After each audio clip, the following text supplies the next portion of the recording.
Bonsoir. Entretien reçoit ce soir un très grand champion explosif et polyvalent. Pratiquant d'arts martiaux mixtes, les MMA, et précédemment kickboxer. Il est combattant, il combat actuellement dans la catégorie des poids mi-moyens au Professional Fighters League. En résumé, il totalise plus de 70 victoires, je serai plus précis, 97 combats, 91 victoires, 5 défaites, 13 fois champion du monde de kickboxing. Cédric Doumbé a accepté cet entretien ce soir sur notre chaîne. Bonsoir Cédric. Bonsoir.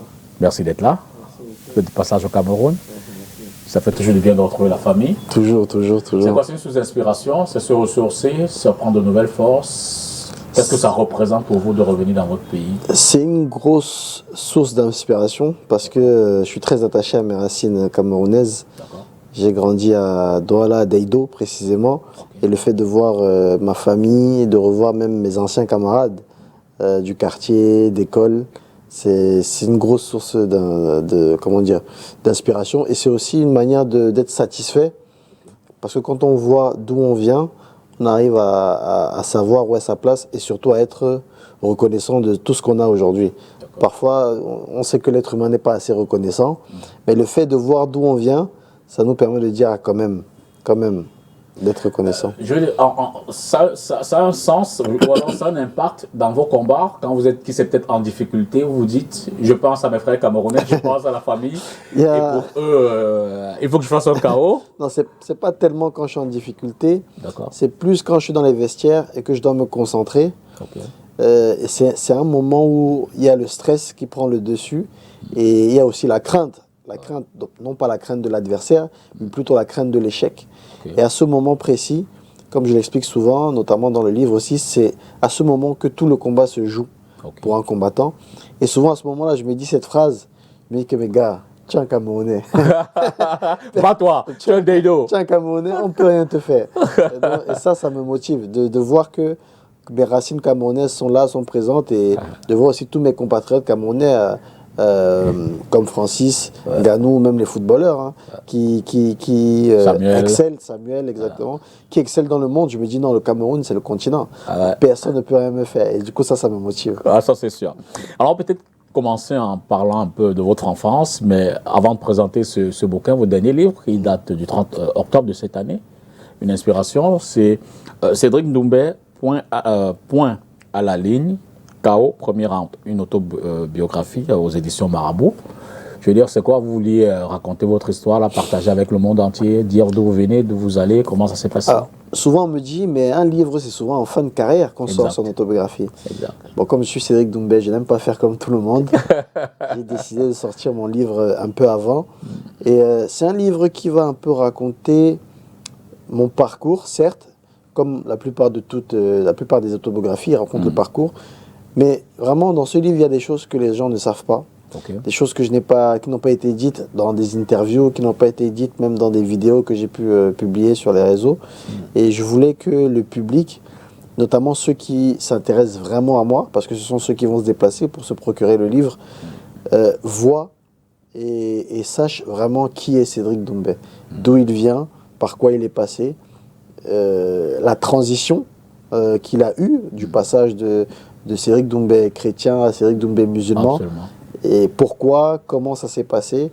Et tout ça est retranscrit dans le livre. C'est vraiment ce que je voulais offrir au public. Et c'était aussi pour moi, c'est une fierté pour moi de pouvoir plus tard montrer à mes enfants, à mes futurs enfants, ce livre qui sera dans notre bibliothèque.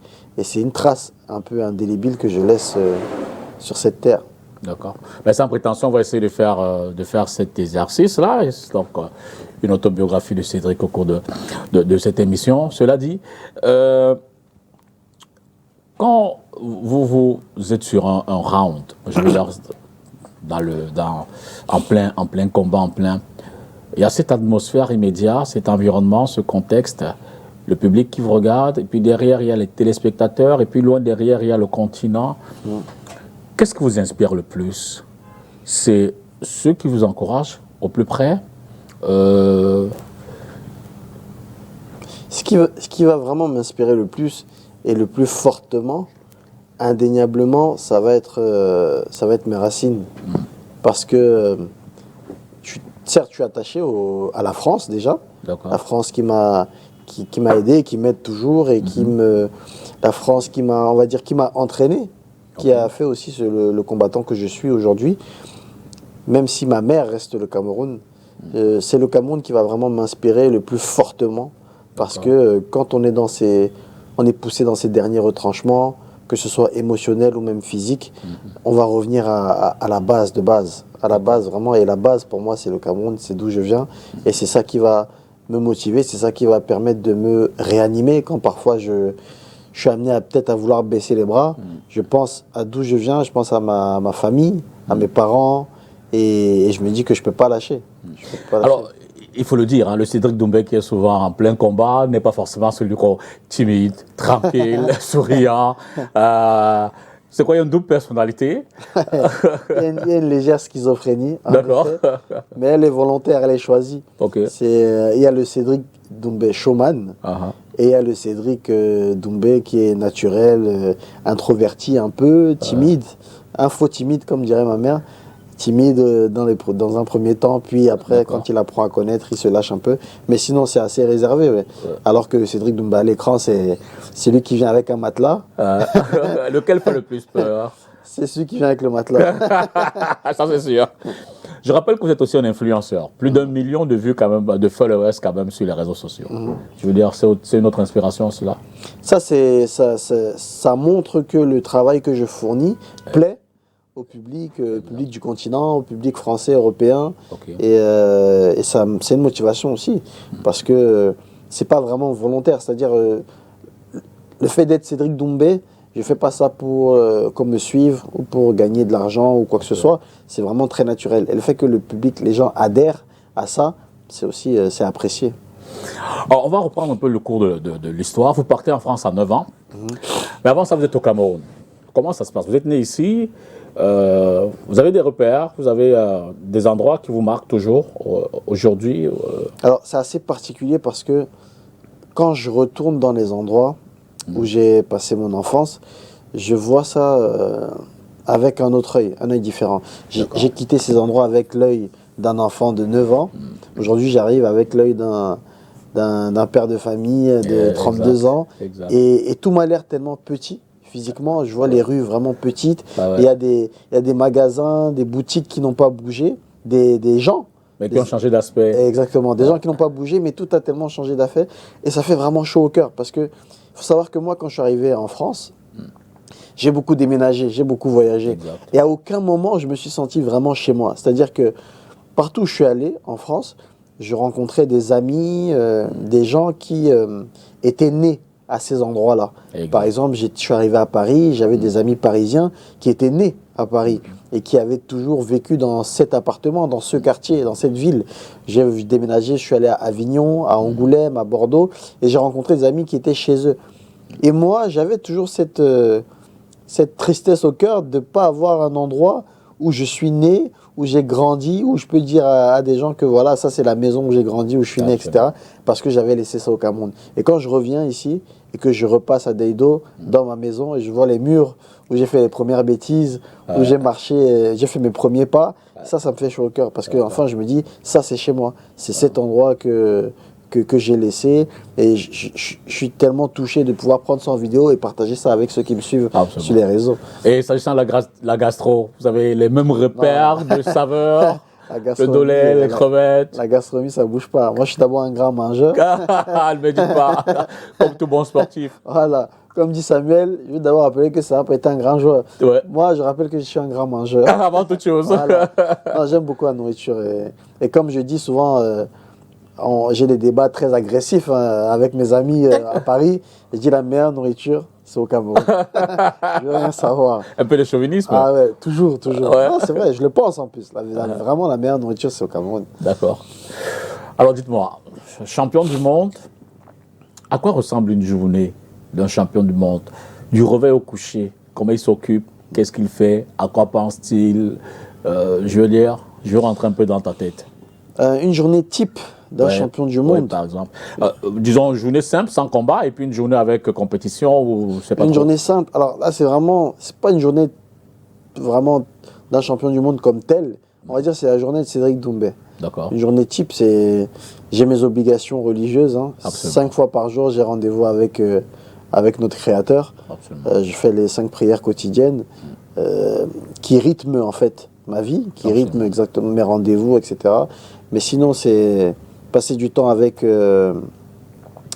son enfant. Je me réveille le matin. Je suis pas trop du matin, donc je n'aime pas trop petit déjeuner le matin. Donc mon premier repas, ce sera plus aux alentours de midi.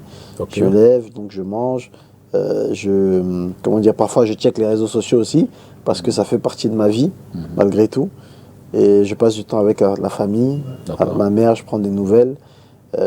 Ça m'arrive de faire du sport, très peu quand je suis pas en préparation d'un combat, mais je fais quand même du sport pour garder la forme. Et le soir, pareil, hein, je suis très casanier. Je n'aime pas beaucoup les sorties intempestives. J'aime vraiment beaucoup rester à la maison avec la famille. En ce qui concerne la journée type en préparation d'un combat, là, c'est vraiment beaucoup plus rythmé. C'est-à-dire que je me réveille très tôt le matin. Là, je suis obligé de petit déjeuner, mais très léger, parce que je suis en perte de poids constante. Et je vais m'entraîner. L'entraînement du matin, quand je reviens, je déjeune. Je range mes affaires. Une fois déjeuné, je dois faire la sieste. Ensuite, après la sieste, je dois prendre une collation. La collation, ensuite, je vais m'entraîner. Entraînement de l'après-midi, je reviens. Et entraînement du soir, pardon. Je reviens, je dîne et je dors. Et c'est ça tous les jours, jusqu'à la semaine du combat. Une discipline bien calibrée. Et c'est vraiment ce que j'ai voulu aussi transmettre à travers ce livre, à ceux qui allaient le lire, les lecteurs, les jeunes surtout. C'est si on veut arriver à quelque chose, peu importe l'ambition qu'on a, et il faut toujours avoir une haute ambition, c'est la discipline qui est le mot-clé. Le mot d'ordre, c'est toujours la discipline. Et c'est ce qui est le plus difficile à avoir, parce que l'âme humaine n'aime pas la discipline, n'aime pas être contrainte. Et justement, pour arriver à faire de grandes choses, il faut se contraindre à une certaine discipline. Simplement parce que derrière discipline se cache sacrifice. Exactement, exactement. Une discipline entraîne des sacrifices. Sacrifice du temps, sacrifice d'énergie, sacrifice de beaucoup de choses. Mais en tout cas, pour arriver à acquérir de grandes choses, il faut faire des sacrifices. Bon, vas-tu chercher justement cette force pour pouvoir faire tous ces sacrifices, surmonter, je vais t'éloigner évidemment, que c'est peut-être de certains désirs que tu aimerais, alors c'est un plaisir que tu aimerais t'offrir, mais tu te dis attention, pour rester focus, d'où te vient cette force-là? Il faut naviguer, et là il y a un gros parallèle aussi avec ma religion. Il faut naviguer entre la crainte et l'espoir.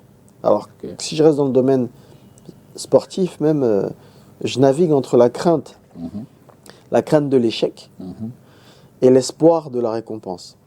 Et ça, c'est dans toute chose, il y a toujours ces deux facteurs qui sont présents, la crainte et l'espoir. Quand je pense au combat de boxe, au combat de MMA, j'ai cette crainte dans mon cœur de la défaite. Cette crainte de la défaite, elle est vraiment omniprésente.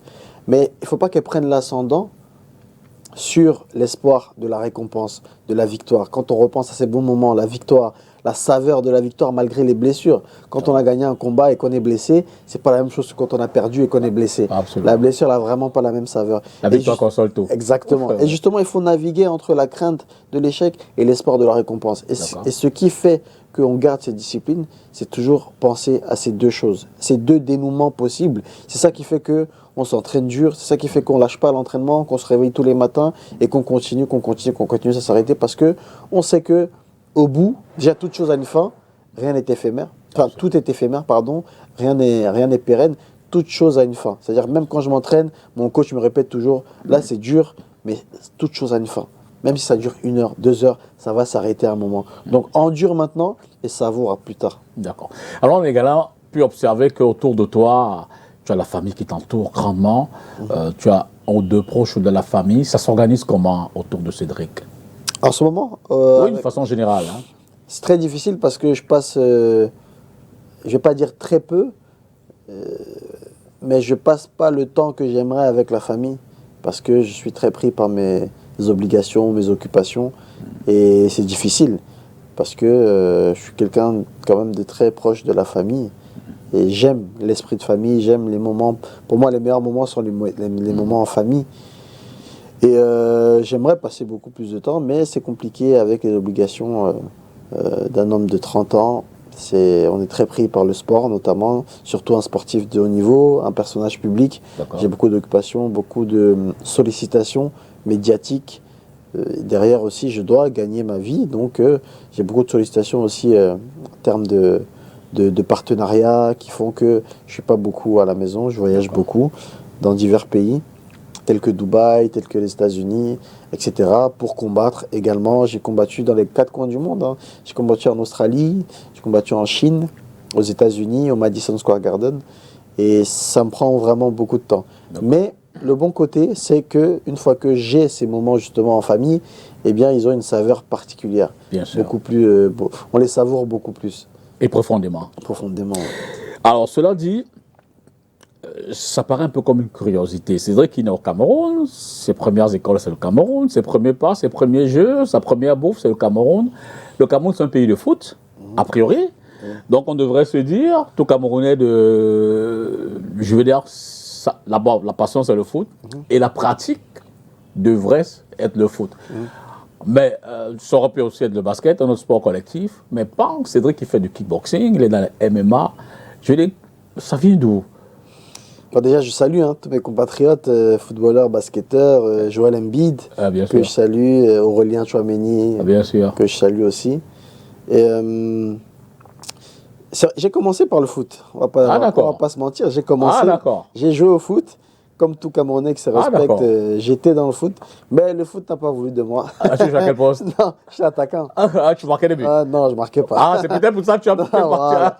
J'étais très rapide, donc j'ai quand même gardé cette qualité, la rapidité, la réaction, etc. Mais il me manquait 2 choses. Déjà, le talent de footballeur et surtout la vision du jeu. J'avais pas cette vision du jeu, c'était vraiment pas mon truc le football. Mais j'aimais ça et j'aime toujours le football.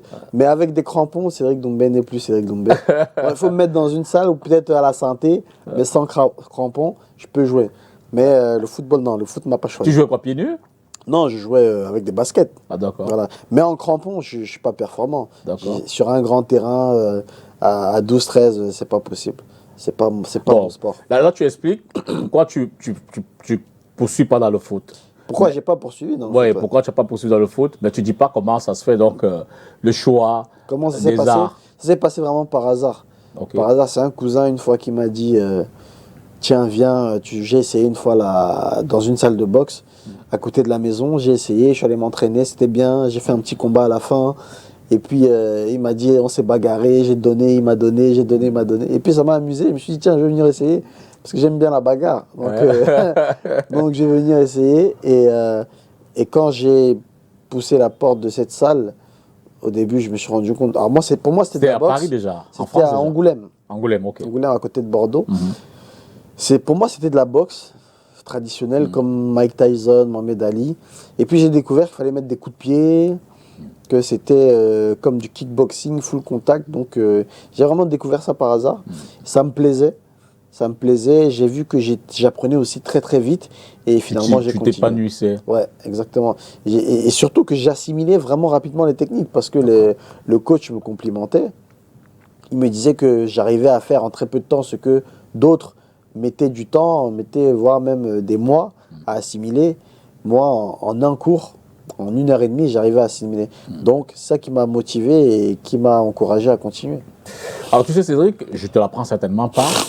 Quand on a autant de temps dans une discipline et qu'on a autant de victoires, on a l'impression de se dire, j'ai déjà tout vu, j'ai déjà tout fait, donc une certaine lassitude pourrait s'installer. Mais qu'est-ce qui te rebooste tout le temps? Je veux dire, tu gagnes hier, tu repars demain, tu gagnes, après demain, tu envisages gagner de nouveau. Comment tu maintiens ta motivation à ce très haut niveau des enjeux, des compétitions?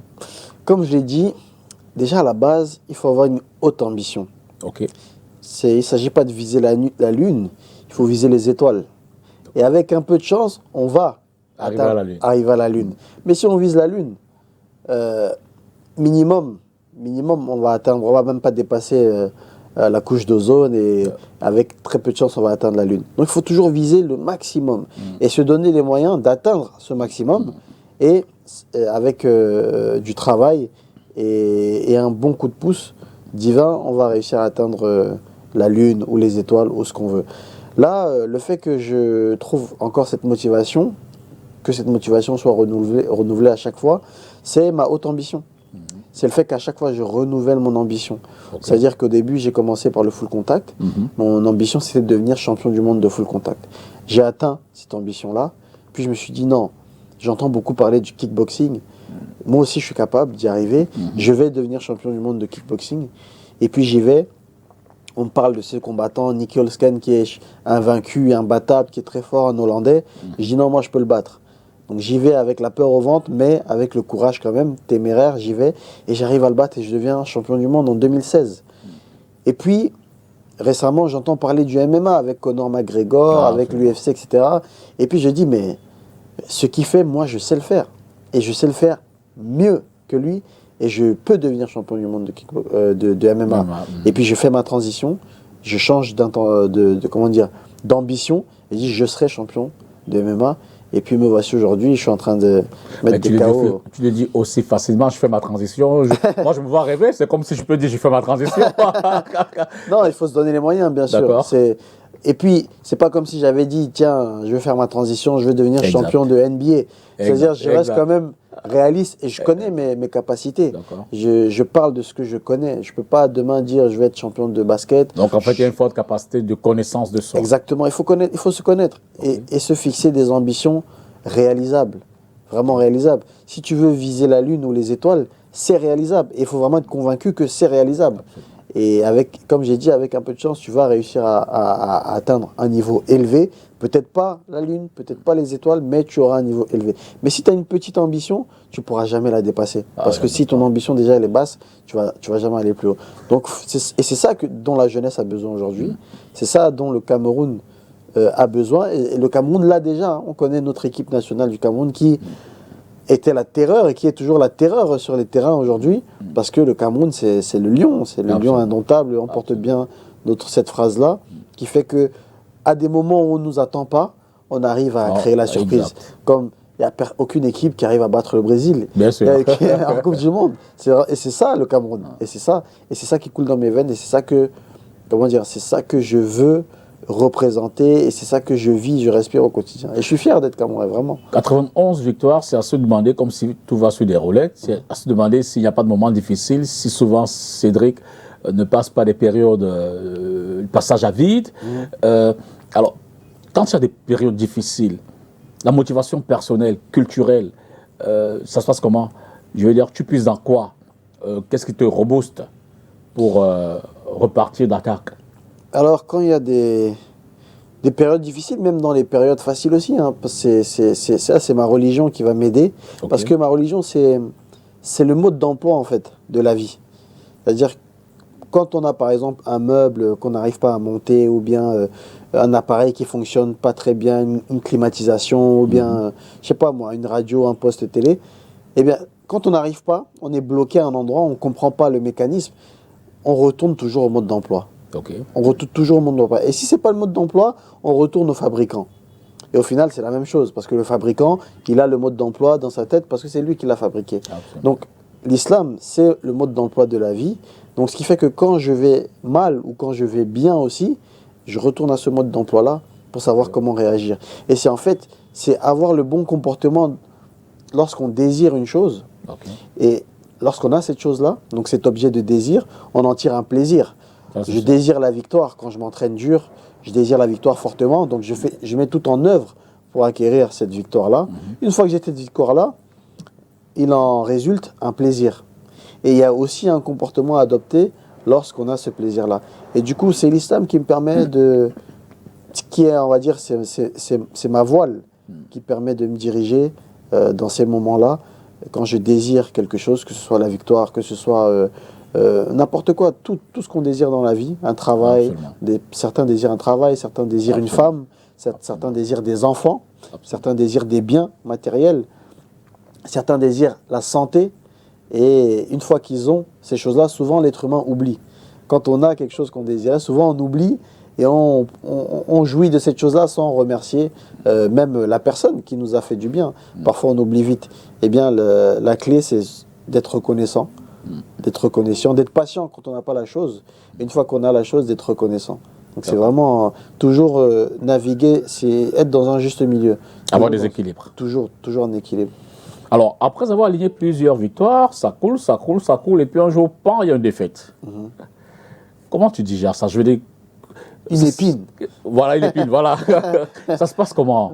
Il y a une envie de découragement, de se dire, après tout, alors, il y a une volonté de remise en cause profonde pour se dire, peut-être j'ai manqué un épisode, j'ai pas bien calibré quelque chose. Ça s'est passé comment dans ta tête? Aujourd'hui, quand on voit, par exemple, à la dernière page, là, la toute dernière, voilà, on voit le palmarès. Ouais. Il y a donc, en combat, il y a 91 victoires. 91 combats.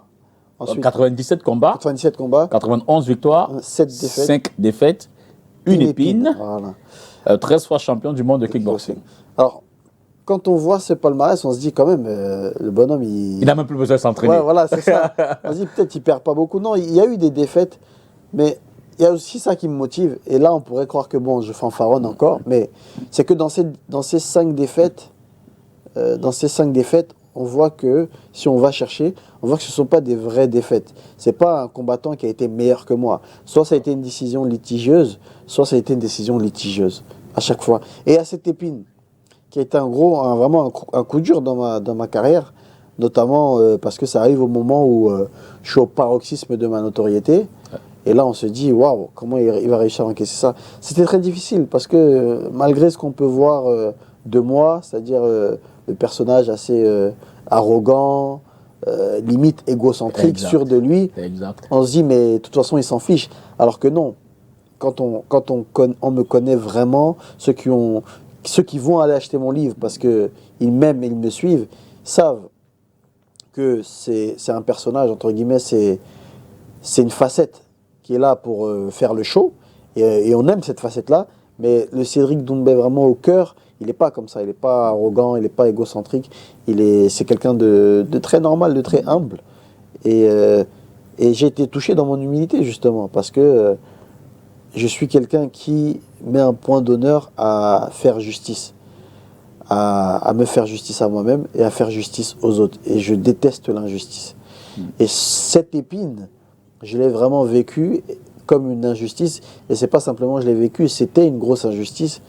Filmée aux yeux de tous, c'est-à-dire c'est même pas comme si c'est une chose que je raconte et on me dit bon, peut-être qu'il embellit un peu la vérité. Là, c'était vraiment... Tout le monde a vu, c'était filmé. Et c'était très dur parce que j'ai même voulu à un moment me dire, je sais pas si je vais continuer parce que est-ce que le public me mérite? Est-ce que vraiment il me mérite? Est-ce que la France me mérite? Est-ce que la fédération de MMA là, qui a cautionné la décision de cet arbitre me mérite? Avec tout ce que je fais pour ce sport là-bas en France, j'étais très vexé en fait, c'est le mot. Le mot, c'est vraiment j'étais vexé. Mais tu n'as pas lâché. Mais j'ai pas lâché, je me suis dit, de toute façon, je fais pas ça pour eux. Je me suis dit, il y a le public qui m'aime, qui est là quand même. Ce sont ceux qui font le moins de bruit parce que ce sont souvent les mauvaises histoires, les mauvaises choses qui font le plus de bruit. Absolument. Voilà. Et comme on dit, un arbre qui tombe fait plus de bruit qu'une forêt qui pousse. Ça, c'est sûr. Pourtant, la forêt qui pousse est beaucoup plus importante que l'arbre qui tombe. Et là, donc, on a beaucoup entendu cet arbre qui est tombé, mais la forêt qui pousse, elle est là, et c'est pour la forêt qui pousse que je le fais, et que j'ai continué, et j'ai décidé d'exceller encore une fois, en remontant 2 mois après, même pas dans la cage, contre Jalil, l'Américain, et que je le mets KO au premier round encore. Mais cela dit également cet autre côté de ta personnalité, tu en parlais d'ailleurs à l'instant, ce côté provocateur, on ne va pas faire l'économie des mots, face à ton adversaire. Souvent, bien longtemps avant les combats, dans des sorties médiatiques, c'est de la violence verbale, de la grande provocation, de je te mets KO à 3 secondes. Et quand le combat arrive, ça se fait pratiquement comme prédit. Mais je veux dire, ça a une importance pour toi dans la motivation personnelle, dans la structuration de ta préparation, dans le déroulé de tes combats, le fait d'être un peu provocateur souvent? Alors, le fait d'être provocateur comme ça avant les combats, déjà, bon, c'est moi, hein, je suis camerounais. C'est même pas camerounais, je suis Douala. Deido. Voilà. Ah, Deido. Voilà, Avec tout Deido. ce que ça comporte. On sait que les Deido, voilà, ce sont pas les plus humbles. Ouais, ouais. Je vois comment tu choisis les mots. Voilà, c'est ça. Et donc, il y a ça déjà, il y a mes racines. Ensuite, il y a le fait que moi-même déjà, je sois provocateur. Moi, j'aime, comme on dit chez nous, la fala. Ah Déjà, ouais, voilà, ouais. j'aime la fala. Donc, je peux pas pleurer si on me fala. Donc, c'est vraiment dans les deux sens. Et surtout, c'est un moyen pour moi de me mettre au pied du mur. C'est-à-dire, je vais tellement parler, je vais tellement provoquer, je vais tellement prédire ce qui va se passer pendant les combats que quand je suis entre moi et moi-même, je me dis, tu n'as plus le choix. Ok. Tu as trop parlé, tu es venu avec un matelas. Et tu dois assumer. Tu dois assumer. Tu n'as pas le choix, en fait. Ouais. Tu n'as pas le choix. C'est-à-dire que, pourquoi je le fais déjà longtemps avant? Parce qu'il y a toujours des hauts et des bas durant une préparation physique, durant des entraînements. Et le moment où les bas vont arriver, où je vais être fatigué, ou découragé, ou moins motivé, où j'aurai une perte de motivation, eh bien, le fait d'avoir parlé, le fait d'avoir provoqué autant, le fait de voir l'adversaire en rogne, et ben ça me rebooste. Absolument. Et je me dis non, t'as pas le droit à l'erreur. Ça va chercher la dernière énergie qui n'est pas Exactement. remontée. C'est ça qui va faire en sorte que je me réveille le matin, même si j'ai pas envie de me réveiller, même si j'ai sommeil et que j'ai envie de rester dans la chaleur de mon lit. C'est cette crainte-là, justement. C'est-à-dire que je mets vraiment l'accent sur la crainte de la défaite qui fait que non, je me dis non, je peux pas perdre. D'accord. Et là, il faut que j'aille faire toutes les causes, mettre tout en œuvre pour pouvoir gagner le combat. Alors, loin de cela, quel souvenir gardes-tu de tes premiers combats sur la scène européenne, sur la scène mondiale? Qu'est-ce qui t'aura le plus marqué quand tu as commencé la très haute compétition à ce niveau-là? Ce qui m'a le plus marqué, déjà, il y a un événement, déjà c'est ma première ceinture de champion du monde de kickboxing, parce que c'était un adversaire vraiment très coriace. Si ce n'est le meilleur adversaire que j'ai eu de toute ma carrière, c'est vraiment, je pense que c'est lui. Et c'était un combat où la salle m'était hostile. J'étais vraiment en territoire étranger. C'était en Allemagne en 2016, décembre 2016, en Allemagne, dans cette salle mythique Oberhausen. La ville s'appelle Oberhausen. 20 000 personnes dans la salle. C'était le retour du grand Badr Hari, le Marocain, kickboxer. Et moi, j'étais en co-main event de son combat. Donc, c'est-à-dire, tous ceux qui étaient venus voir Badr devaient voir mon combat. Et c'est une victoire parce que j'ai déjoué tous les pronostics en battant cet adversaire. Et c'était ma première ceinture. Et quelle fierté, parce que c'était sous les yeux de ma mère, qui était seule dans les tribunes à ce moment-là, alors que tout le monde autour était contre toi. Moi. Et c'était la seule qui scandait mon nom sans crainte. Avec sa petite voix, donc il fallait chercher. Voilà. Celle qui sautait. Et la symbolique était touchante parce qu'au début, elle n'était pas favorable à la pratique de ce sport-là. Elle m'avait interdit formellement de pratiquer ce sport parce qu'elle le jugeait, et à raison, dangereux pour le visage. Et comme on en discutait tout à l'heure en off, le fait de joindre les deux bouts entre l'école et le sport, c'est très difficile. Et c'est la crainte des parents parfois. Et donc, elle avait joué la sécurité, elle m'avait interdit de pratiquer ça. Et le fait de la voir maintenant, elle, ma première et ma seule supportrice dans les tribunes, alors que quelques années avant, elle ne voulait pas. Tu t'es dit, je perds par ce combat. Voilà, c'était ça la symbolique, c'était très touchant. Et c'est pour ça que c'est le combat vraiment qui m'a marqué. Et c'est un des moments, si ce n'est le meilleur moment de ma carrière. Alors, au-delà de maman, qui évidemment n'a pas accepté dès le départ que tu fasses ce sport-là, comment les autres, comment ton entourage, la famille, mais au-delà aussi les amis, les camarades, les voisins de quartier, comment tous les autres ont reçu ton choix de faire du kickboxing, pratiquer ça, pratiquer ce discipline? Bizarrement, quand mes amis d'enfance même ont appris que je pratiquais ce sport-là, ils m'ont toujours dit qu'ils n'étaient pas étonnés parce que j'aimais beaucoup la bagarre. Et moi, j'ai pas ces souvenirs-là. J'ai pas les souvenirs que j'étais un bagarreur, j'ai pas les souvenirs que j'aimais beaucoup me battre quand j'étais plus petit. Mais même ici à Daïdo, on m'a dit que j'aimais beaucoup la bagarre, mais j'ai pas ces souvenirs-là, bizarrement. Et non, mais mon entourage n'a pas été surpris. Ma famille proche non plus, parce que bon, ils savent que quand j'ai décidé quelque chose, en général, tant qu'à faire. Voilà, je fais tout pour y parvenir. Donc ils savent qu'ils peuvent même pas se fatiguer à essayer de me dissuader. Et au final, avec le temps, ils ont vu que... Et ils voient qu'au final, avec le temps, 3 choix sur 4 sont des bons choix. Parce qu'on fait toujours des erreurs. Et tout le monde fait des erreurs. Bien sûr. Et ces erreurs, parfois, sont même importantes et nécessaires, je dirais même, pour la suite, pour l'avenir de la personne. Mais 3 choix sur 4 sont bons. En général, je suis quelqu'un de très réfléchi. Et si je prends une décision, c'est que j'ai pesé le pour et le contre. Et le choix de pratiquer ce sport-là, ça a été un bon choix dans ma carrière. Et c'est ça qui fait celui que je suis aujourd'hui. Le sport m'a sûrement sauvé d'une vie peut-être. J'ai beaucoup déménagé, j'ai beaucoup voyagé. J'ai habité parfois dans des quartiers qui n'étaient pas très fréquentables. J'ai côtoyé des personnes qui n'étaient pas très fréquentables. Et le fait d'avoir quand même cette ambition dans le sport m'a permis sûrement, parce qu'on ne pourra pas savoir l'invisible, m'a permis sûrement d'éviter un dénouement peut-être mauvais. Dérivé, on peut Exactement, dire. c'est ça. Donc le sport, ça a été, je pense, oui, un exutoire déjà, et un moyen de me maintenir sur le droit chemin. Alors, quelles sont les personnalités, les athlètes qui sortent de là, qui t'ont le plus inspiré ou qui t'inspirent le plus, qui sont comme des modèles, des raisons de faire encore plus, d'aller au-delà de leur palmarès? Il y a indéniablement Samuel Eto'o, qui est notre légende, notre neuf emblématique, parce que j'avais cette motivation de devenir une icône pour les jeunes et même pour un pays. Bon, là, c'est même pas un pays, c'est un continent. Bien sûr, désormais. De devenir une icône pour un continent, et le fait de le devenir dans mon sport, dans ma discipline, pour moi, c'est une consécration. Ça vaut plus que de l'argent, ça vaut plus que des médailles. C'est vraiment le fait que je marche dans les rues du Cameroun et comme 10 champions et que les gens m'acclament et que me suivent et les gens me prennent comme modèle, ça fait vraiment chaud au cœur. Et l'âme aime ça. Il y a des champions comme Patrick Mboma, parce que quand je suis parti du Cameroun, c'était son équipe, l'équipe de Patrick Mboma, de Song, toute cette équipe-là. C'est cette équipe qui a bercé mon enfance.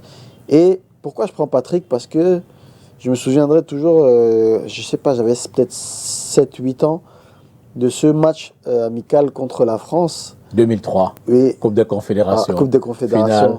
Finale de la Coupe des Confédérations, et but de Patrick Mboma sur une touche. Exact. Et ce but-là, en fait, Patrick Mboma, c'était la star. C'était une reprise de volée. Ah, voilà, il a vraiment sauvé le continent à ce moment-là. Et je me suis dit, en fait, tout ce qu'on a ressenti à ce moment-là, ce but-là, je veux un jour être la personne qui fait ressentir ça au Cameroun. Comme aujourd'hui, quand on est tous devant un combat de Francis le soir et que le continent se soulève, exact, comme une finale de Coupe d'Afrique, comme une finale ou une quart de finale de Coupe du Monde, eh bien c'est ça que je veux faire vivre au pays. Je veux tout simplement faire émaner des bonnes émotions aux gens, en fait, faire du bien aux gens. C'est ça, c'est vraiment ça ma volonté. Alors, tu es détenteur d'un titre. Quand tu le remets en jeu, ton titre, quels sont les défis majeurs qu'il faut surmonter? Je veux dire, quelles sont les difficultés qu'il faut braver pour te dire, je suis le détenteur, à l'issue de ce combat, je reste le détenteur, mais entre-temps, il y a l'adversaire en face. Qu'est-ce qui se passe? Qui essaye de me, bien sûr, me retirer. Exact. Là, ce sont les gladiateurs des temps modernes. On est à l'image de ces gladiateurs. À l'époque, les gladiateurs luttaient pour leur liberté. Ouais. Ils voulaient gagner des combats, parce que là, c'était des combats à mort. Donc, carrément, ils luttaient pour sauver leur vie. Et à la clé, il y avait la liberté. Aujourd'hui, on combat aussi pour nos vies, parce que c'est notre gagne-pain. Le combat, c'est notre moyen de nourrir la famille. C'est notre moyen de construire les maisons au Cameroun. C'est notre moyen de faire du bien aux êtres qui nous sont chers, donc à notre famille. Donc, l'adversaire, quand lui vient, c'est pour nous retirer tout ça. Et quand moi, particulièrement, je regarde d'où je viens, je me dis, je ne peux pas laisser quelqu'un de telle ou telle nationalité, tel pays ou de tel ou tel continent venir m'enlever ça, alors que moi, je viens du Cameroun et que la famille compte sur moi et que je veux faire plaisir à ma mère, la rendre fière. Je ne peux pas laisser cette personne me retirer ça. Et puis, il y a aussi l'orgueil personnel qui dit non, moi, je ne peux pas perdre, comme je disais tout à l'heure. Il disait non, moi, je suis un Camerounais. Il peut pas me battre. Ouais. C'est pas possible. Impossible n'est pas Camerounais.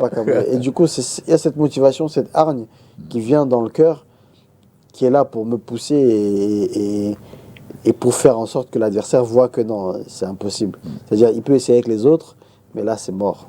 D'accord, il y a les victoires, il y a ce soutien populaire, il y a ses followers.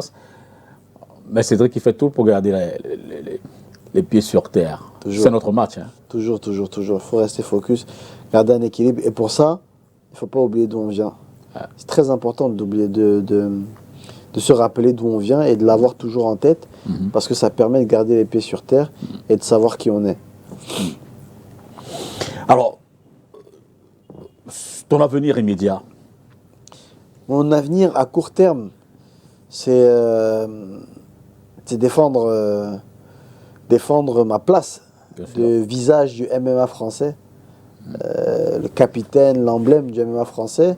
C'est défendre cette place-là contre des adversaires qui pourraient venir pour me les prendre, hein, comme des combattants français ou même étrangers.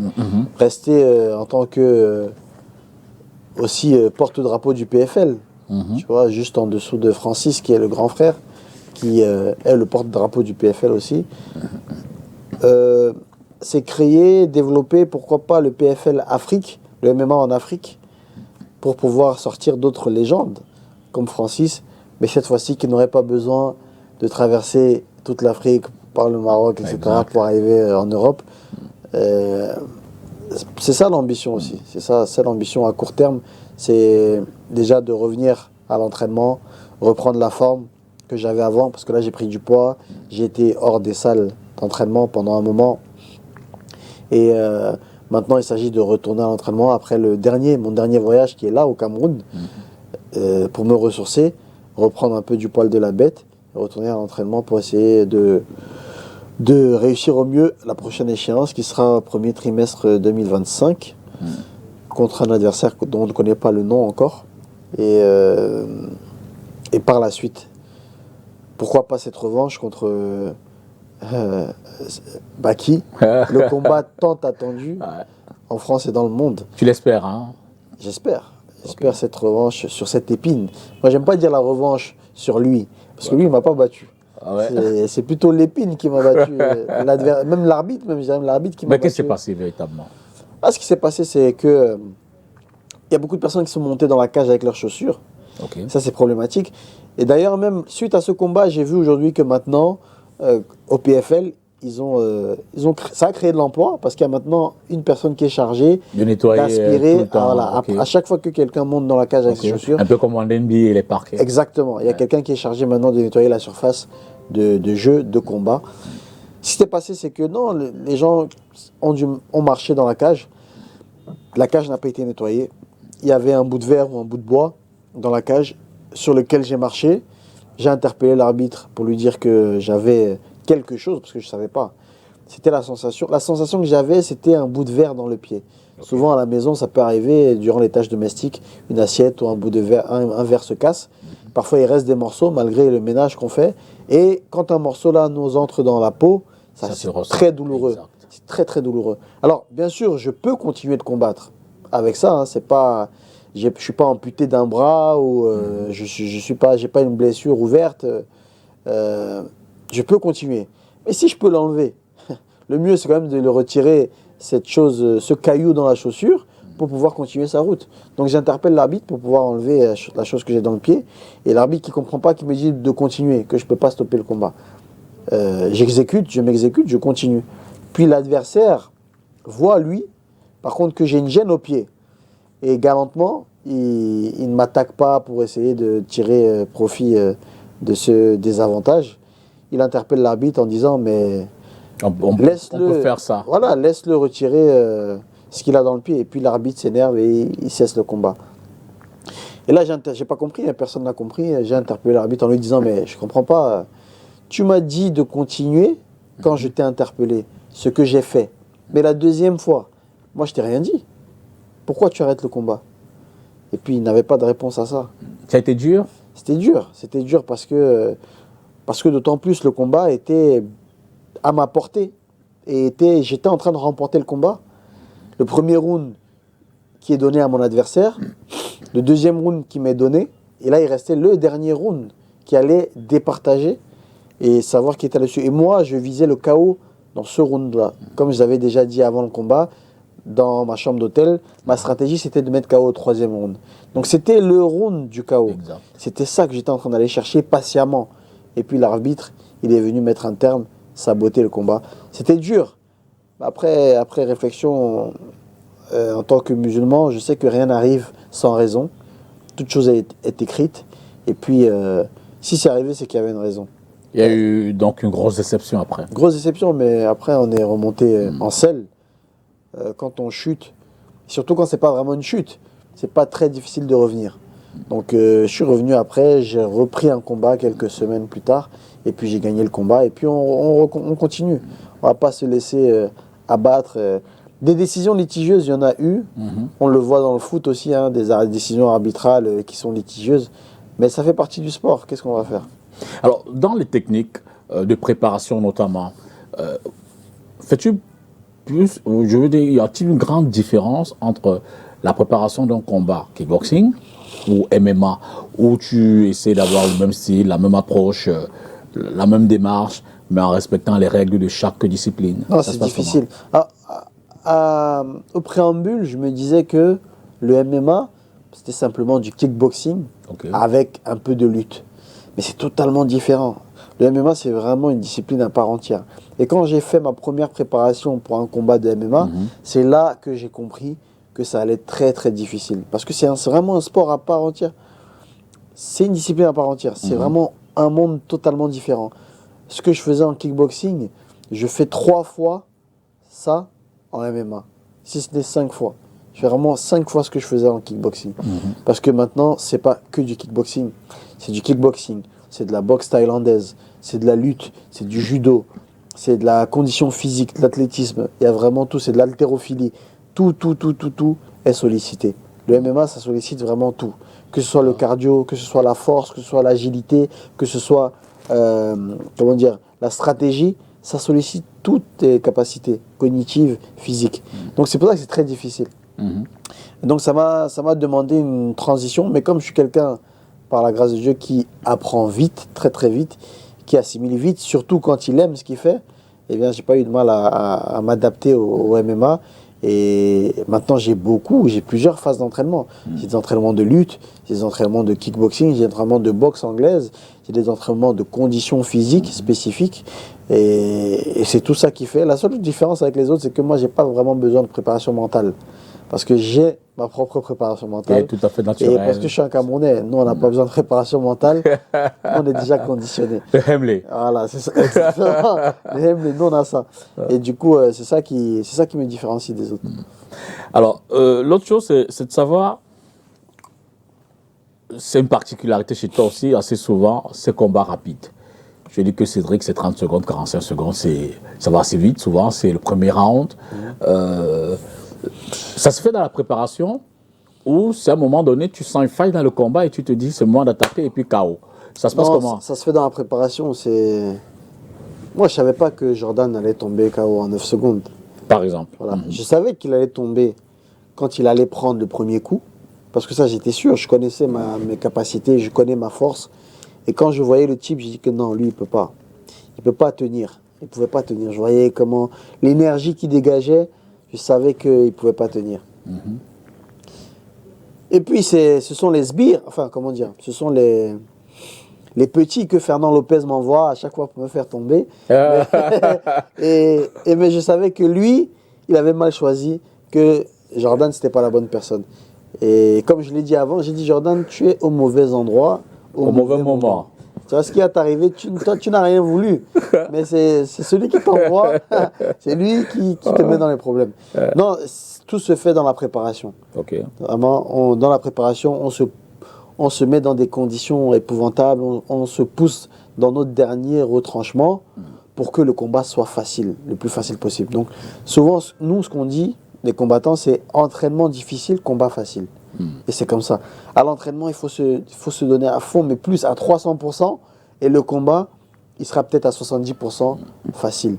C'est toujours comme ça. Et donc moi, je mets vraiment le paquet dans l'entraînement. Et souvent, c'est ce qu'on ne voit pas, parce que moi, on me voit seulement faire le clown. Sur les réseaux, on me voit seulement taquiner, mais on ne voit pas quand je pleure à l'entraînement, quand je souffre, quand je me réveille le matin et quand je sors, je quitte la salle très tard le soir et que je me couche tard, on ne voit pas ça. Tous les sacrifices qui sont faits, c'est la partie émergée de l'iceberg. Ça, on ne voit pas ça.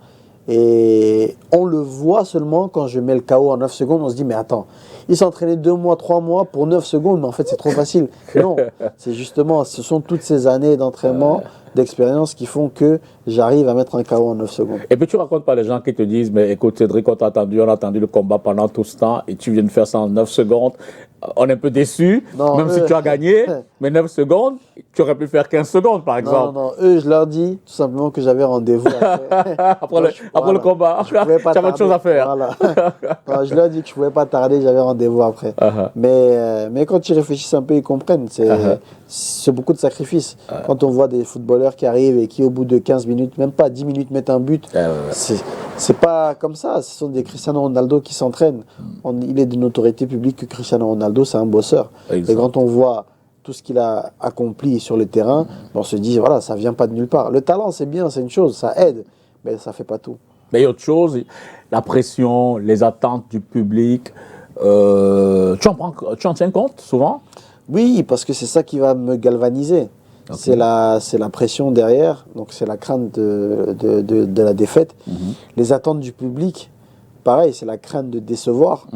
Donc, et surtout la crainte de décevoir sa famille, ça c'est encore plus fort.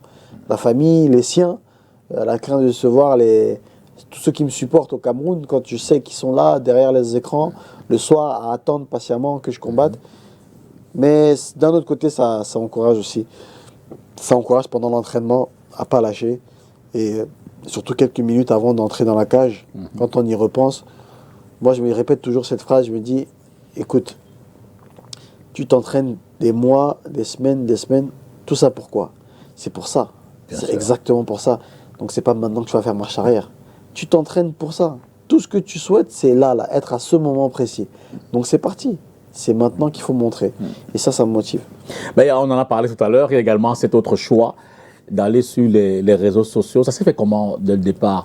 C'était une coïncidence? Ça a été, je veux dire, et puis quelle est la valeur ajoutée de déployer autant sur les réseaux sociaux pour partager ton intérieur? Ça s'est fait naturellement parce que moi, je suis de la génération Internet. En fait, j'aime bien ma génération parce qu'on a connu à l'époque déjà MSN, et puis il y a eu Facebook, et puis il y a eu Instagram. Et on a été un peu dans cette transition-là. Aujourd'hui, il y a TikTok. Donc, j'ai vraiment vécu toutes ces ères. Et étant de la génération Instagram, réseaux sociaux, story, je me devais d'être proche de ceux qui me suivaient, proche des fans. Et le fait de raconter ma vie comme ça sur les réseaux, ce qui m'a valu même d'être le sportif le plus suivi sur Snapchat, notamment d'être le premier sportif le plus suivi sur Snapchat en Europe. Et parce que tout simplement, comme on me l'a expliqué, c'est parce que je suis proche en fait des gens. J'aime beaucoup me filmer face caméra et raconter ma vie sportive dans la limite du raisonnable, parce qu'il y a quand même des zones d'ombre et on ne peut pas tout montrer, on ne peut pas tout dire. Et le fait d'être proche comme ça du public, c'est ça qui fait que justement j'ai tenu à rester sur les réseaux sociaux, parce que c'est aussi un exercice qui me plaît, d'être là, de filmer un peu mon quotidien, de montrer des choses que d'autres sportifs ne montrent pas.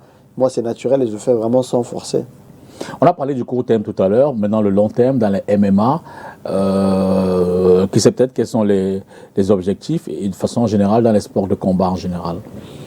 L'objectif à long terme dans le sport, c'est marquer l'histoire. Aujourd'hui, avant, c'est vrai que je voulais être champion du monde de MMA. Mais aujourd'hui, c'est même pas tant le fait d'avoir une ceinture en MMA, parce que, en fait, j'ai montré que j'étais capable. Moi, l'objectif, de marquer l'histoire du MMA. Comme Francis a marqué l'histoire déjà, et j'estime qu'il a déjà réussi, qu'il a accompli ce qu'il devait accomplir en battant Tyson Fury, parce que on va pas se mentir, il a battu Tyson Fury. Juste en faisant ça, pour moi, il a fini le jeu, comme on dit. C'est le cheban. Voilà. Faut terminer avec cette discipline, voilà. On passe à autre chose. C'est ça, c'est le chef bandit. Pour moi, il a fini le jeu. Et moi, ma manière à moi de finir le jeu, c'est de marquer l'histoire du sport français et camerounais surtout. C'est ça ma manière à moi de finir le jeu. Et pour ça, il ne suffit pas d'avoir une ceinture. Mais on peut avoir une ceinture et ne pas marquer l'histoire. Combien de champions aujourd'hui sont oubliés? Moi, je ne veux pas être un champion qu'on oublie. Je veux être un champion qui reste. Je veux être un champion qui motive les plus jeunes et surtout qui fait changer les gens. Et ça, pour moi, ça, ce sera la plus grande victoire. Ça, c'est l'objectif à long terme. L'objectif à long terme aussi, comme je l'ai dit tout à l'heure, c'est développer le PFL Afrique pour être, et ça rejoint encore la notion de motivation et d'inspiration pour pouvoir faire sortir des jeunes comme moi de la misère, pour ceux qui sont dans la misère, parce qu'il n'y a pas que la misère en Afrique, il n'y a pas que la misère au Cameroun, il y a aussi plusieurs autres mots. Exactement. Il y a des mots, MAUX, en Afrique, mais il y a aussi de très très belles choses. Le continent africain, c'est le meilleur continent au monde, c'est le continent le plus riche au monde, et on a les plus belles choses du monde. Et encore plus le continent camerounais. Tu le dis avec une emphase. Il est visé sur l'UFC. L'UFC, pourquoi pas? Si l'UFC après m'appelle, me propose quelque chose d'intéressant, mais j'en doute fortement. J'en doute fortement parce que le PFL fait déjà bien le job, et le fait d'être précurseur aussi, d'être un pionnier aussi du PFL, parce que je sais que plus le PFL va détrôner l'UFC, ça va venir. Moi, je ne serai plus là, malheureusement, parce que toute chose a une fin, comme j'ai dit, hein. Tout est éphémère, la carrière, elle va passer. On m'a vu récemment aux côtés de Denzel Washington. Et justement, je voulais qu'on en parle tout à l'heure. Je prépare aussi mon après-carrière en tant que comédien, en tant qu'acteur. Et donc, d'être pionnier du PFL, c'est un honneur pour moi de partager ça avec Francis et d'ouvrir la porte, en fait, à la future génération, aux futurs combattants africains, aux futurs combattants français, là où je vis actuellement. C'est d'ouvrir la porte pour qu'ils puissent venir. Donc ça, c'est une ambition pour moi aussi, d'être motivateur de ça.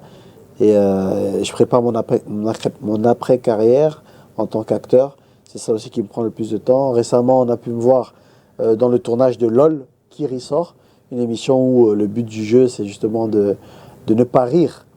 Et on est entouré de personnes très drôles. Et ça, c'est un programme qui va sortir en 2025. Je suis aussi programmé sur une émission sur Netflix, une sorte de télé-réalité qui vise à sélectionner. Je suis le jury qui sera chargé de sélectionner les ou le meilleur combattant dans une équipe. Donc, toutes ces choses-là, vraiment, qui sont périphériques à ma carrière de sportif, c'est ça que je veux développer à long terme. Ça a un impact sur la carrière présente? Oui, bien sûr, parce que c'est ça qui fait de moi le visage du MMA français. Ça veut dire que je suis éclectique. Aujourd'hui, on voit aucun combattant en France qui touche à tout. Il n'y a aucun combattant qui est comédien, il n'y a aucun combattant qui est humoriste, il n'y a aucun combattant qui est fan de Cyrano de Bergerac et qui arrive à réciter des répliques de Cyrano. Il n'y a aucun combattant qui vise à être acteur et qui est doué dans ça, parce que c'est bien de viser. Mais si tu n'as aucune chance de le devenir et d'être bon, surtout dans ça, c'est compliqué. Et moi, j'estime que j'ai justement ce talent dans le jeu, dans l'acting. On le voit même déjà dans ma carrière de sportif. Je ne veux pas me faire des éloges, mais on voit que j'ai... Allez, pour pas dire que je suis bon en tant qu'acteur, on voit que j'ai ce goût et cet amour pour l'acting déjà. Et y aurait-il un genre de film particulier dans le combat policier, ou je veux dire, qui t'inspirerait le mieux, ou dans lequel tu... Dans un premier temps, j'aimerais apparaître dans des films où on ne m'attend pas du tout. C'est-à-dire un film où il n'y aurait pas de combat, un film où il n'y aurait pas de sport, un film où il n'y aurait pas de boxe. Vraiment qu'on me voit dans un style vraiment particulier, jouer de l'émotion, jouer... de la peur, toutes ces émotions-là. Et j'avais donné comme exemple, pourquoi pas interpréter le rôle de Cyrano de Bergerac. Ah, pourquoi lui? Parce que c'est mon film préféré. Okay. C'est ma pièce de théâtre préférée, Cyrano de Bergerac. Et je trouve que Gérard Depardieu a interprété ce rôle avec brio. C'est vraiment... son jeu a été incroyable. Et c'est l'un des films qui vraiment a réussi à me faire verser une larme, parce qu'il y a une histoire qui est touchante dedans, une histoire d'amour, et il y a un parallèle, il y a aussi une ressemblance, hein, pourquoi pas, je me projette aussi dans le personnage de Cyrano, qui est un homme fort, qui gagne ses combats, courageux, téméraire, et sentimental aussi, donc il y a vraiment, c'est une main de fer dans un gant de velours. D'accord. Et ça me plairait bien de jouer ce rôle-là, parce qu'il n'y a pas de combat dans ce rôle, il y a pas de, c'est vraiment là, on va vraiment voir si tu es bon en tant qu'acteur. Et c'est ce challenge-là que je veux relever. Comme je suis un homme de défi, ça c'est mon défi dans le cinéma. Alors, dans toute cette diversité dans ta personnalité, ce déploiement d'énergie dans divers secteurs, dans quel domaine tu te sens le plus Épanoui. Le plus épanoui, Ouais. merci, le plus serein, le plus et surtout le meilleur exemple pour la jeunesse. Ah, c'est difficile parce que le meilleur exemple pour la jeunesse, je dirais, c'est le sport. Parce que le sport, c'est vraiment un vecteur très puissant. Et c'est vraiment très puissant pour galvaniser la jeunesse. Mais là où je me sens le plus à l'aise, je dirais que c'est en tant qu'acteur. Parce que c'est mon domaine de prédilection. En tout cas, c'est mon ambition de prédilection, c'est acteur. C'est vraiment ce que je vais faire. Et le fait d'être sportif, combattant, il y a un parallèle avec l'acting, avec la comédie. C'est le public, c'est le fait de donner au public, c'est la prestation devant le public. En fait, le don de soi. Le don de soi, c'est la pression. Et tout ça, en fait, ça fait de moi un artiste. Et je m'épanouis vraiment en tant qu'artiste. Ouais. Ça résume un peu toutes tes activités. Alors, on va prendre quelques extraits de ton livre. Nous sommes dans le sommaire. Tu vois, l'IRM de la discorde. Pourquoi avoir retenu cet épisode-là? L'IRM de la discorde, c'est parce que c'est l'épisode qui a fait que je n'ai pas pu signer à l'UFC. On va dire, c'est l'épisode qui a déclenché un peu cette mésentente, parce que c'est un médecin interne qui m'a fait cette IRM et qui a décelé un épanchement sanguin dans mon crâne. Ce qui a alerté tout de suite les médecins, l'UFC, et qui a fait que le contrat soit mis en stand-by. Et puis il y a eu bien sûr l'histoire financière qui vraiment a fait que je ne signe pas à l'UFC. Mais c'est vraiment c'est ça qui a été une frayeur, parce que ça a remis en doute aussi l'avenir de ma carrière. Parce que si j'ai du sang dans le cerveau, etc., c'est très dangereux. Ça veut dire que je peux peut-être pas continuer en fait ma carrière en tant que combattant. Du coup, c'est cette terreur médicale qui a été vraiment très marquante, et je voulais vraiment raconter les tenants et les aboutissements de cet épisode. Aujourd'hui, c'est derrière toi. En effet. Regardez ceux qui ont moins. Oui. Les désœuvrés, apporter un peu de soutien, c'est bien ça.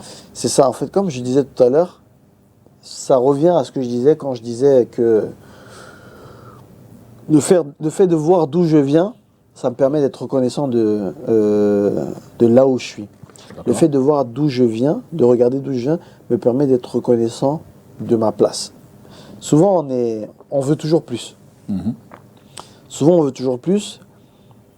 Et en tant que musulman, l'islam nous apprend à être reconnaissant, à être satisfait de ce qu'on a. Parce qu'aujourd'hui, et ça nous est tous arrivé, de vouloir une nouvelle voiture, de vouloir une nouvelle maison, de vouloir une nouvelle femme. Bon, là, tu parles pour toi. ça c'est arrivé aux gens. Ah, voilà.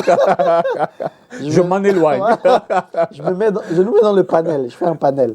Dans la population, il y a des gens qui veulent des nouvelles femmes. Parce que, certainement. Il y a des femmes qui veulent des nouveaux maris. Sans doute. Ça arrive. Ça nous est arrivé de vouloir beaucoup d'enfants, plus d'enfants.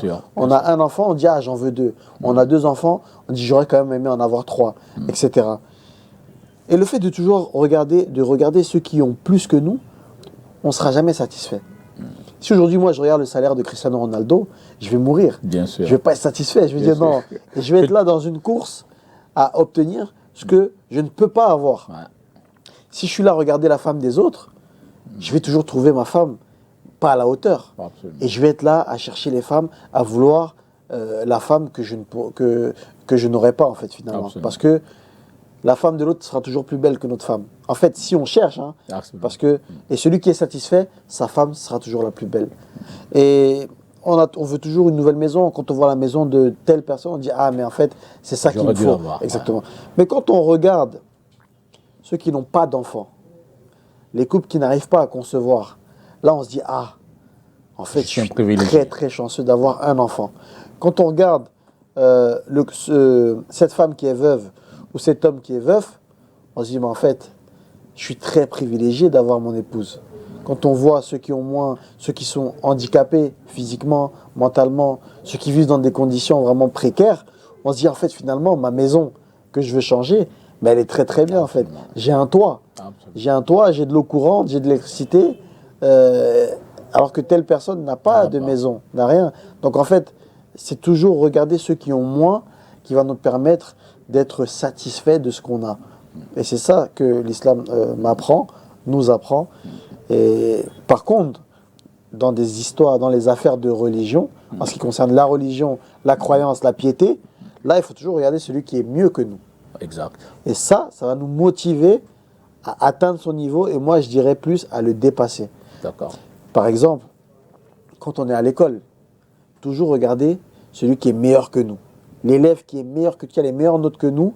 Et là, ça va me motiver à avoir soit la même note que lui, mais moi, je dirais à même le dépasser. Et c'est cette saine concurrence qui fait qu'on est toujours sur la voie droite et on s'améliore. Donc, dans les choses de la vie mondaine, on va dire les choses qui ne sont pas forcément, je ne vais pas dire utiles, mais on va dire des choses secondaires, c'est bien et c'est important, primordial de regarder ceux qui ont moins que nous. Ça nous permet d'être reconnaissants. Et dans les choses plus importantes comme la foi, ou même le travail, les études, regarder ceux qui sont meilleurs que nous et ça va nous motiver à nous améliorer. Parlons religion. C'est un tabou pour toi? Non, pas du tout. Catholique à musulman? Ouais.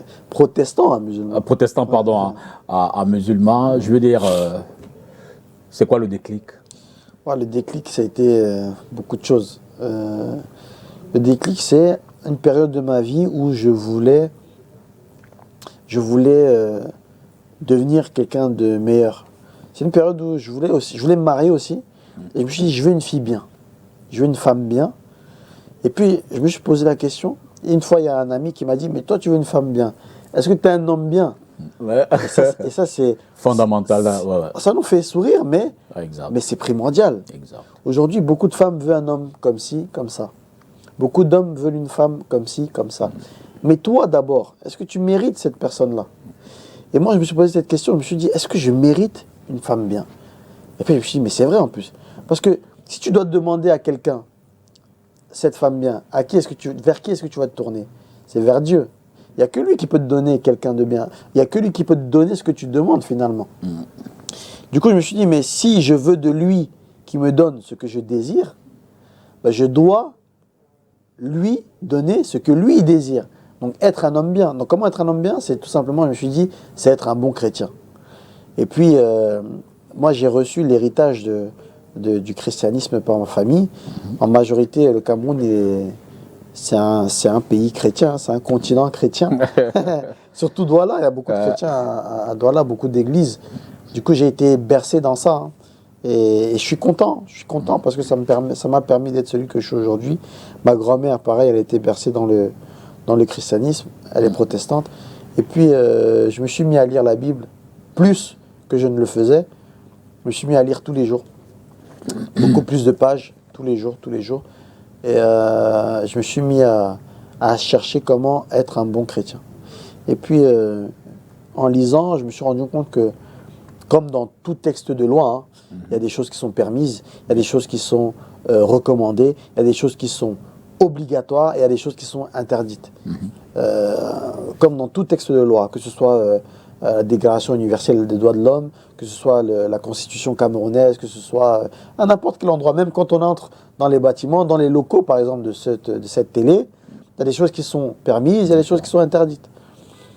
Eh bien, en lisant la Bible, je me suis rendu compte que les chrétiens ont des choses qui sont permises, il y a des choses qui sont interdites, comme consommer la viande de porc, comme consommer de l'alcool, etc. Et puis j'ai demandé à ma grand-mère, qui était mon modèle religieux, et je lui ai demandé, mais comment il y a écrit ça? Et je lui ai montré le passage dans la Bible, mais pourquoi toi tu manges le porc? Et tu nous as rien dit. Et puis elle m'a dit, en Douala, on a toujours fait comme ça. On m'a toujours fait comme ça, Diboma Nika Omboa, dans Diokin de Boanika. Et quand elle m'a dit ça, ça a été fort pour moi, parce que je me suis dit, mais attends, il y a pas mal de choses qui sont écroulées, parce que je me suis dit, mais moi j'avais tout basé sur elle, parce que pour moi, elle suivait la religion vraiment de manière stricte, alors qu'elle, elle avait basé ça sur les us et coutumes. Exactement, les us et coutumes. Ouais. Mais je me suis dit, mais moi, ce que je veux suivre, ce ne sont pas les us et les coutumes. Je veux suivre ce que Dieu dit. Je ne veux pas suivre ce que son père a dit, et puis le père de son père, et le père de son père, et puis on ne sait pas en fait d'où est née telle ou telle chose. Même si on respecte les traditions de chacun, mais ce ne sont pas toutes traditions qui sont bonnes à faire, et ce n'est pas parce qu'on respecte qu'on va les faire, les pratiquer. Du coup, je me suis dit, moi, en fait, finalement, mon modèle, ça ne va plus être ma grand-mère. Mon modèle, ça va être Dieu, tout simplement, ou les prophètes que Dieu a envoyés, tels que Jésus et tous les autres prophètes. Alors, c'est clair que pour toi, donc, la religion, elle a une place centrale aujourd'hui. Centrale. Surtout dans tes activités, dans ton combat. Tu la vis à fond. À fond, à fond, à fond. Parce qu'en fait, je me suis rendu compte, parce que c'était une crainte pour moi. Souvent, on va se dire, mais l'islam, c'est la religion des Arabes. Ouais. Et surtout, nous, les Africains, hein, c'est ce qu'on va se... C'est ce qu'on a à l'intérieur de nous, c'est ce qu'on pense. Quelqu'un qui ne connaît pas l'islam, c'est ce qu'il va penser. Et on ne va pas lui en vouloir parce qu'il n'a pas la connaissance de l'islam. Donc c'est ce que ma famille pensait au début, quand ils ont appris que j'étais devenu musulman. De moi-même, au début, ils avaient une crainte que peut-être quelqu'un m'ait entraîné, soit une femme, soit des amis, soit un gourou, même quelqu'un de très influent qui avait une autorité sur moi. Or, ils ont compris que finalement, c'était moi. Et ils savent très bien que je ne suis pas influençable et que quand j'ai décidé quelque chose, c'est vraiment ma volonté et j'y suis à fond. Quand je fais quelque chose, je fais bien. Quand je décide de faire quelque chose, je la fais bien. Et quand je décide de devenir musulman, je décide de devenir un bon musulman. En tout cas, j'essaye de le faire au quotidien. Et donc, quand j'ai compris en fait que en devenant musulman, j'étais un meilleur chrétien, c'est ça qui m'a rassuré. Parce que je voulais pas être... J'avais la crainte de dire, attends, peut-être que je vais dans la religion des Arabes, peut-être que je choisis. En fait, non. En étant un musulman, j'étais un meilleur chrétien parce que je renie pas Jésus, en fait. Je crois toujours en Jésus et je respecte Jésus. Il y a un chapitre dans le Coran, chapitre 19, qui est dédié à Marie et qui raconte la naissance de Jésus, miraculeuse, qui est né sans père, qui raconte la vie d'Abraham, le dialogue entre Abraham et son père, Hazar, entre Zacharia aussi, qui demande à Dieu de lui accorder des enfants, un fils. Donc c'est cette accroche avec Jésus qui m'a permis de me rassurer et me dire non, en fait, je suis encore un meilleur chrétien. Et bien sûr, l'islam ne renie aucun prophète, parce qu'on va jusqu'à la fin. Le dernier des prophètes qui est venu parmi nous, c'est le prophète Mohammed. Et tandis que les autres religions vont justement renier certains prophètes, le judaïsme qui renie Jésus et Mohammed, et le christianisme qui renie Mohammed. Et l'islam est venu justement comme un juste milieu qui va renier aucun prophète. Parce que je te donne un exemple. C'est comme si le Cameroun a des ambassadeurs dans différents pays. Bien sûr. Le Cameroun décide d'envoyer 2 ambassadeurs, ou même, disons, 5 ambassadeurs en France, ou dans n'importe quel pays. En Russie, on va prendre les Russes, parce qu'ils sont chauds en ce moment. Ouais. Le Cameroun décide d'envoyer 5 ambassadeurs en Russie. La Russie reçoit bien les 5 ambassadeurs, et on sait que quand on est, par exemple, en Russie, et qu'on est dans l'ambassade du Cameroun, eh bien, quand on met les pieds dans l'ambassade du Cameroun, on est au Cameroun. Bien sûr. On applique les lois du Cameroun dans l'ambassade. Et donc, quand on croise un ambassadeur, c'est un Camerounais et il représente en fait le pays qui l'a envoyé. Donc, le Cameroun envoie 5 ambassadeurs en Russie. La Russie reçoit ces 5 ambassadeurs, mais ils en prennent un, ils le mettent en prison, ils le torturent, ils le tuent. Qu'est-ce qui va se passer automatiquement? Ça déclare la guerre avec le Cameroun. Mais là, la Russie de dire, mais attendez, Pourquoi vous déclarez la guerre? Vous avez envoyé 5 ambassadeurs. On en a traité bien 4. Et ils sont encore là. Ils sont nourris, logés, on les traite bien. On en a pris un, on l'a torturé, et vous déclarez la guerre pour un seul. Et là, Paul Biya de dire, mes chers compatriotes, Paul Biya de dire, mais oui, mais les 5 ambassadeurs que je vous ai envoyés représentent le Cameroun. Et la paix sera gardée uniquement si vous traitez bien ces 5 ambassadeurs-là. Parce que les 5 représentent mon pays, le Cameroun. Absolument. Donc il faut que les 5, vous les traitiez bien. Pourquoi? Et là, tu auras compris la parabole. C'est que quand Dieu, qui est le Tout-Puissant, le Créateur des cieux et de la terre, envoie ses messagers, on doit tous bien les traiter et on doit renier aucun messager parce qu'ils arrivent tous avec le même message. On ne peut pas dire, tiens, je choisis Jésus, mais Mohamed, non, je ne veux pas. On ne peut pas dire, tiens, je choisis Mohamed, mais Moïse, non, je ne veux pas. On ne peut pas dire, je choisis Moïse, mais Salomon, non, je ne veux pas. Non, parce qu'ils arrivent tous avec le même message qui est, nulle divinité ne mérite l'adoration, sauf Dieu qui nous a créés. Ça, c'est le message de tous les prophètes. Il y a des lois qui changent. Il y a certaines, voilà, à une époque, on pouvait manger la viande. La finalité est la même. Mais la finalité, le message est le même. Et c'est ça l'islam. L'islam ne renie aucun prophète. Alors, cela dit, dans un par ailleurs, on te sait également proche de beaucoup d'autres sportifs camerounais. Tu en as cité quelques-uns. Tu as mené Nganou, Samuel. Ça se passe comment entre vous? Karl, Tokwekambi. Karl. Non, ça se passe bien. Ça se passe bien. Ça me fait plaisir d'être proche d'eux. Ils sont fans de combat. Parce qu'on voit aussi l'essor que prend le MMA aujourd'hui, le boom médiatique par la cause de Francis, par ma cause aussi. Et surtout, on participe tous à l'essor du Cameroun dans le monde. Alors, nous sommes les porte-étendards du Cameroun et c'est une fierté pour nous. Et moi, c'est une fierté parce que à la base, je suis même fan de football déjà depuis tout petit. En tant que Camerounais, déjà, on est forcément fan bien sûr, on se l'a dit tout à l'heure. De football. Donc, le fait de voir que ces footballeurs-là apprécient mon travail, le travail de Francis, ça fait plaisir. Ça fait plaisir et ça donne envie de, main dans la main, de faire de grandes choses pour le Cameroun. Alors, tu suis le sport au Cameroun? Oui, bien sûr. Ça te déçoit un peu de ne pas avoir du kickboxing, du MMA chez nous, je veux dire. Du moins par ce niveau-là. Décevant, non, parce que je sais que toute chose arrive vraiment à temps. Okay. Toute chose arrive vraiment à temps et je sais que ça va venir. Je sais que ça va venir. Nous sommes les précurseurs du MMA, mais le MMA est nouveau. C'est pas si vieux que ça.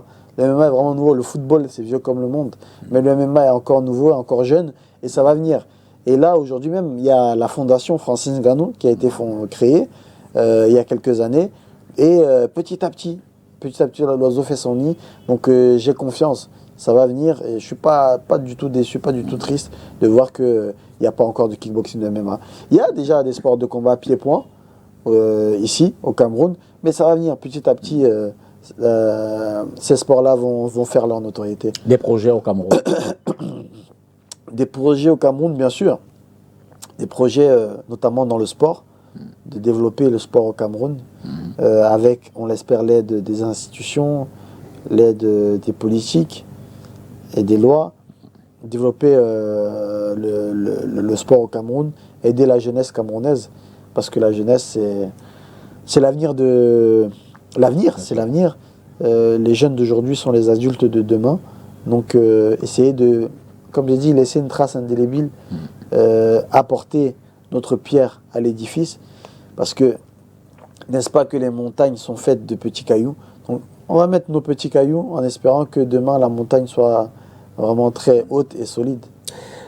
Le public camerounais pourrait-il rêver de voir un de tes combats dans l'une de nos salles ici, dans l'un de nos stades? On a le Palais des Sports, mais également ces stades, le stade de Japoma, il y a des salles qu'on peut aménager spécialement. Est-ce que Cédric envisage qu'il c'est peut-être un combat au Cameroun? Savoir que on me pose souvent la question, quel est ton dream career?